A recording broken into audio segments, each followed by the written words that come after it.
What's going on, guys, and welcome back to the podcast. This is the World's Okayest Physical Therapist podcast, hosted by me, Dr. H. Today, we're taking a look at the alpha version of Dr. H's Strength Self Assessment.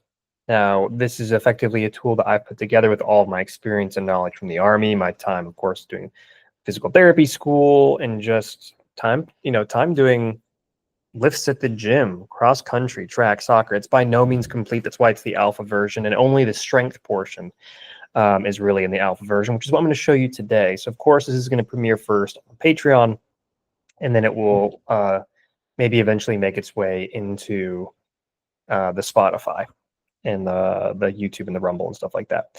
But first, don't forget to like, comment, and subscribe if it does make it over there onto those platforms. And everybody on Patreon, check out 10,000. 10,000 is the shorts. You probably saw the short video. You can get 15% off orders of $60 or more, which translates into about $9.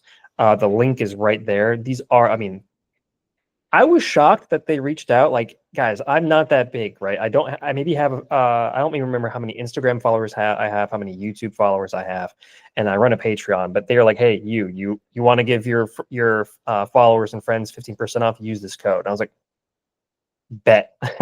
So I was shocked that they did that, but hey, here we are. Check them out. I honestly love them. They're amazing. I would recommend them to anybody, even if I didn't have the 15% off.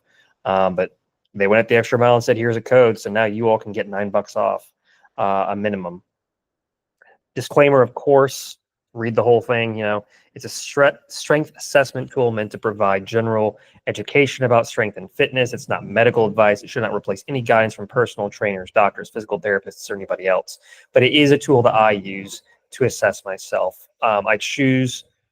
By choosing to participate with it, you would go at your own risk. You're responsible for your own safety and decisions. And I'm not going to be held responsible for you guys getting hurt if you use it. Of course, always stop if you feel any dizziness, pain, or discomfort and talk to a healthcare provider, because if you're having those things, it is likely something other than exercise that is going on. Now, how do I use this assessment? No pain. I cannot emphasize that enough. I don't let myself have any pain when I am doing my self-assessments. Sometimes in the clinic, I'll tell people 3 out of 10 pain or less. I don't tolerate any pain for myself when I'm doing these things, because I'm not hurt, and this shouldn't hurt. And I shouldn't be trying to grind through pain to find out what my max is. I want to know what my comfortable max is. Again, my purpose in training myself is for longevity and function, not to be an absolute gym beast that can bench press 500 pounds and deadlift 1,000. Those days are past for me. I'm trying to figure out how to live a long, happy, healthy life so I can play with my grandkids. I focus on form and control, meaning I'm not going to sacrifice those things to finish the lift. If I go to lift 55 pounds in overhead shoulder press and I can feel myself wavering and moving and not able to actually control the weight, to me, it doesn't count.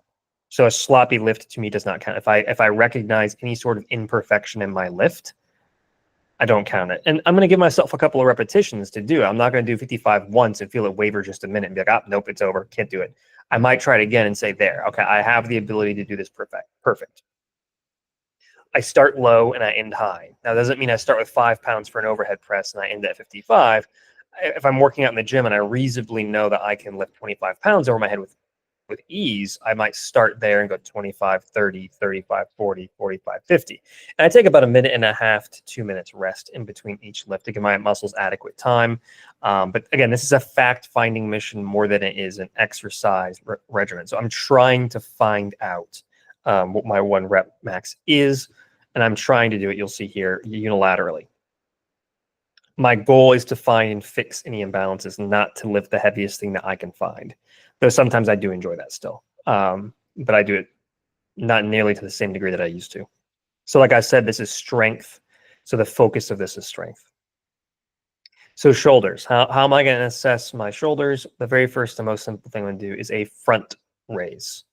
I'm going to do my left, I'm going to do my right, and I'm going to calculate the difference, right? So I might start at 5 pounds, do 1 front lift perfect, do 5 pounds the other, perfect front lift, and then work my way up from there until I get to, say, I was just doing what? 20 pounds right before I came over here. So I might work my way up to 20 pounds, and I feel that shakiness, that instability, that wavering, that inability to control it perfectly. And I'm like, all right, 20 pounds might be, in this case, my 100%. Well, then here's where you get into the big thing of why I created this. Let's say that I go to do this and I find out I can lift 25 pounds on my right, but I can only lift 10 on my left with good form. Well, now I know I have an imbalance. And part of doing the 1 rep at a 5 and a 10 and a 15 and a 20, it's going to fatigue my shoulder a little bit. And so my left one's going to know when it's ramping up, oh, I am not holding up to that right shoulder. I am stuck here. This is rough. And that lets me know that I have an imbalance there. And I don't want that imbalance to become pathological, so I'm going to train it. So I'm going to scale myself back to the weaker shoulder, focus on the weaker shoulder, and try and build it up so it can be as strong as the right, so I don't end up having a pathology. I don't want increased wear and tear. I don't want the likelihood of a strain. I don't want any of those things. So I'm going to go on a fact-finding mission to try and find these macro level imbalances. Now, I published this on the Discord server, and some of the feedback I got was, you're not going to be able to see people in viral filler form, and they're going to use their tricep. Blah, blah. Forget it. If you're at the point where you're lifting where it's an ounce of difference between the two of you, or you feel your triceps slightly kick in more than your right pec when you're trying to do a motion, forget it. This isn't the tool for you. That's not what it's meant for. It's meant to help you find macro level imbalances and to crush them. So much of this industry has become ego, where it's, well, you can't tell me that I can't feel. Forget it. This is a simple tool. It's meant to help people find, again, simple macro imbalances and to target them. It's not a replacement for a personal trainer. It's not a replacement for a physical therapist or an athletic trainer. It's just a real easy tool to say, oh my gosh, I think I got some issues. Maybe I should go get some help about it. How am I going to test my shoulders? Again, in a different way, is going to be the lateral raise. So we got the front raise, right? So I'm going after the anterior delt and the biceps. Yes, the long head of the biceps does cross the shoulder joint, which means you are using it for a front raise. And then you have the lateral raise, which is more like supraspinatus and the middle delt. And again, I'm looking to compare side-to-side comparisons. Going on, looking at external rotation. I like using a cable for external rotation, or I like doing it prone, laying face down on the bench with a dumbbell in hand. But I will say the cable makes it a lot easier, because when I use the cable, a lot of times you can add 2.5 pounds or whatever, and you can more easily modulate how much weight's actually going through the cable. The only problem is that means it's not necessarily a true reflection of how much external rotation I can do. When I'm prone, I'm face down, and then I pull my arms back and then do external rotation, I know I can actually control that weight. So how I tend to do it, though, is with the cable. And again, because it's a fact-finding mission, I'm looking to compare left versus right. And that's also true for internal rotation, though. I personally don't care that much about internal rotation differences. I really don't. Your internal rotators, people's internal rotators tend to be so much stronger than their external rotators that it's like, why are we even checking this? You know, it's more of like, when I do an external rotation, I definitely feel one shoulder is more unstable and weaker than the other. And that's my cue. Keep in mind, a lot of people in their older age hurt their rotator cuffs. And again, that's one of the focuses here for me is longevity. So I pay a lot of attention to my external rotators and my shoulder abductors, my lateral raises. The other thing I like to do is rows, chest supported. So I don't like the idea of bracing with one arm and pulling with the other, because that allows me to cheat a little bit. I want to have my chest resting on that bench and then doing a single arm dumbbell row with shoulder squeeze in the back. And again, comparing it side to side. This is actually one that's hard for me. My left shoulder area tends to give up a little bit faster than my right. So I know there's a little bit of an imbalance here for me almost every time that I do it. Single arm dumbbell overhead press, same thing. I might do an Arnold variation of this, or I might just do a simple overhead press. But the idea of the dumbbell overhead versus a barbell is, again, I'm able to find those imbalances and I'm able to target them. And then dose myself at the gym appropriately. For the arms, it's bicep curl, but I also do a hammer curl. Then I also do a reverse grip curl. The reason being, for the normal bicep curl, it kind of hits a whole bunch of the elbow flexors, the bicep, of course, the brachioradialis, the brachialis. When I do hammer curl, I'm switching over to I believe it's the brachialis. And then when I do the reverse, it's brachioradialis. And that allows me to see my elbow flexor differences. So when I go to do a normal bicep curl, for example, I'd be like, dude, I feel pretty equal left to right. And then I switch over to hammer curl. All of a sudden, my left arm is like, no, this is not happening. And my right's like, let's go for days. That lets me know that maybe I'm skimping on brachialis. If I do reverse grip, the whole thing just sucks and it's all awful. But I need to get stronger at doing those because I want to have strong elbow flexors. I don't want my bicep to be stuck out in the cold doing all of the work. So that also lets me know if my brachioradialis needs some work. Arms, continued single arm tricep extensions. I like doing these overhead. But pushing them down, it's not going to matter either. I mean, technically laying on your back doing a skull crusher single arm is fine, but I thought about doing that as an assessment for myself, and I was like, there's so many different more moving parts I have to worry about when I do it that way, so I would rather just test myself an overhead tricep extension. And then grip strength, farmer's carry. What's the heaviest weight that I can carry for 30 feet is basically how I do that. Again, all of that is compared side to side.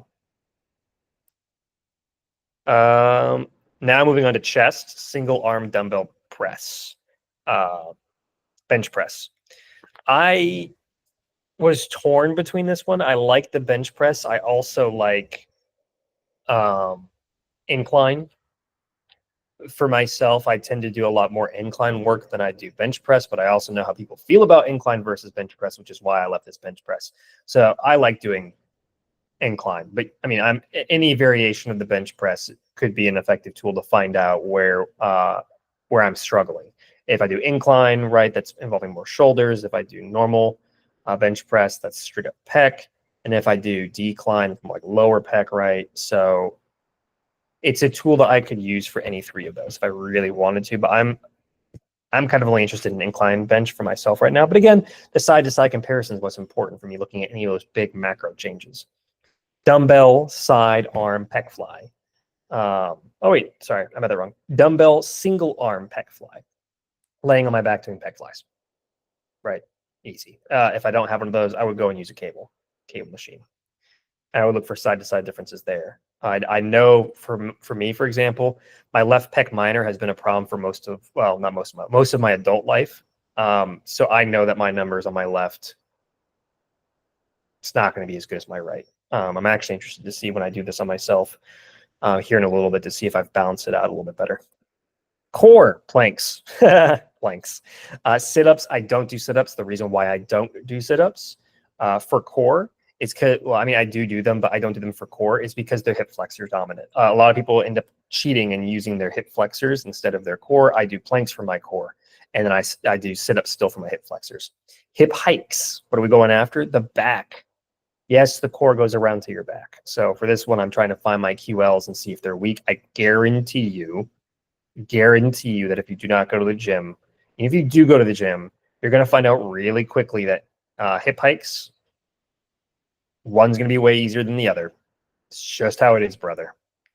Got to balance those. Got to save your low back and save your hips. I do repetitions. So I would just go until I couldn't go no more on the hip hikes. And if you're wondering what a hip hike is, they're on the channel.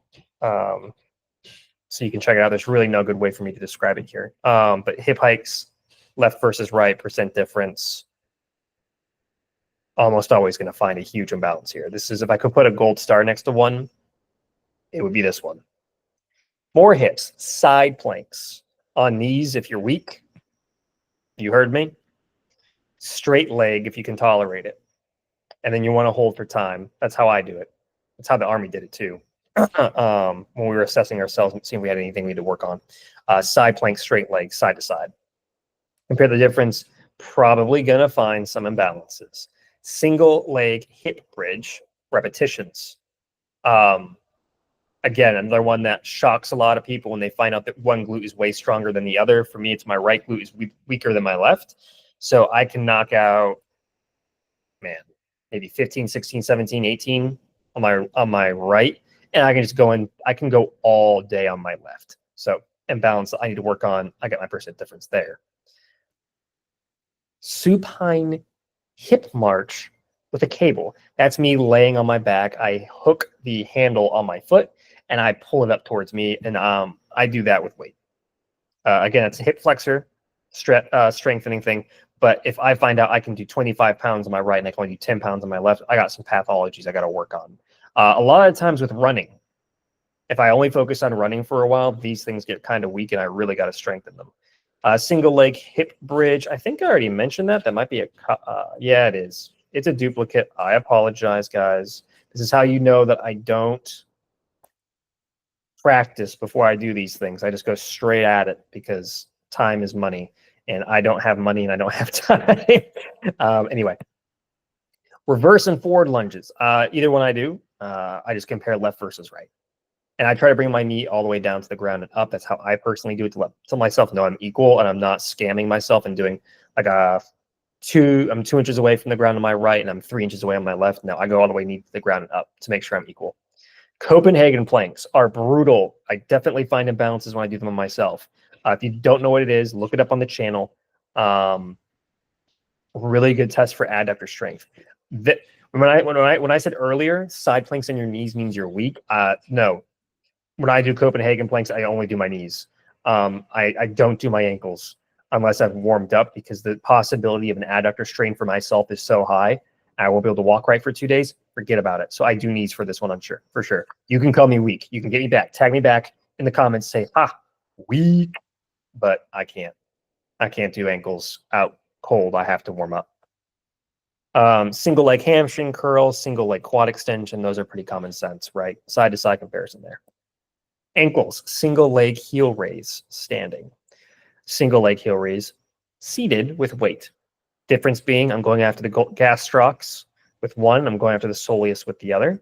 And again, I'm looking for a side to side. Difference is, this is another huge one that a lot of people that run have. I myself, I don't know. It's been a while since I've assessed this in myself. I've been doing a lot of heel raises, but I'm usually appalled when I go and do this and I find out that I can barely rep out 30 in 30 seconds. But I just kind of go for max to see what I can do in 30 seconds.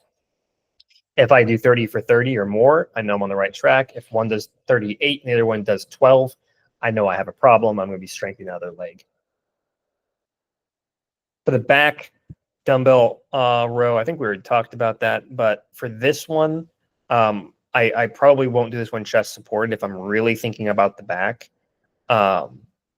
Earlier with the arm, it's a pretty good assessment too.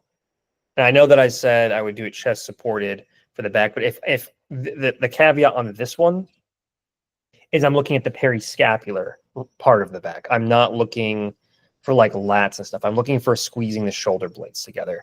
And so like I said earlier, I have one side on my left where I know that my shoulder blade area is weaker than my right. So if I do a chest supported prone row, I know that I'm able to pull with my biceps and let's say using my back, some like my lats and stuff, so my back muscles to help me pull. When I don't do it chest supported and I do it with one arm braced and then I pull, what I'm searching for, and this is where it's the caveat, this is where it's kind of hard to explain over just a podcast. I'm looking for that squeezing sensation between my shoulder blade and my spine. And I'm trying to determine when that muscle, the rhomboids, gets so weak and fatigued I can no longer squeeze my shoulder blade against my spine. And it happens on my left pretty quick, and it takes quite a while on my right. That's why this one does not say prone or chest supported prone. It says just single arm row. I'm going to be bent over. I'm going to have one arm posted. I'm going to be trying to pull with all my strength to squeeze my shoulder blade to my spine as well. And my left one's going to get pretty quick. But this for me is more of what I call a periscapular back of the shoulder blade exercise assessment than it is a true assessment of my row. Does that make sense? I hope that makes sense. Let me know if you guys have any questions about that. Dumbbell single arm prone T. So again, laying prone on the bench, doing T's. That's arms straight out to the side. Prone Ys, which cannot be understated, going after the lower trap. Huge imbalances for people like this if you can even do them. And then prone eyes, which is of course going down and back, which is much more lat. One thing you notice that I didn't add in there that I could for that area is a single arm lat pull down. That works just as fine. Lats tend to be weak and tight or strong and tight. Everybody seems to have a little bit of lat dysfunction, but for the mobility part, which will be coming out later, that's something that I'm going to focus a little more on for the lat. People's lats really don't tend to be that weak, that I see, myself included, pathologically weak. It tends to be more tight.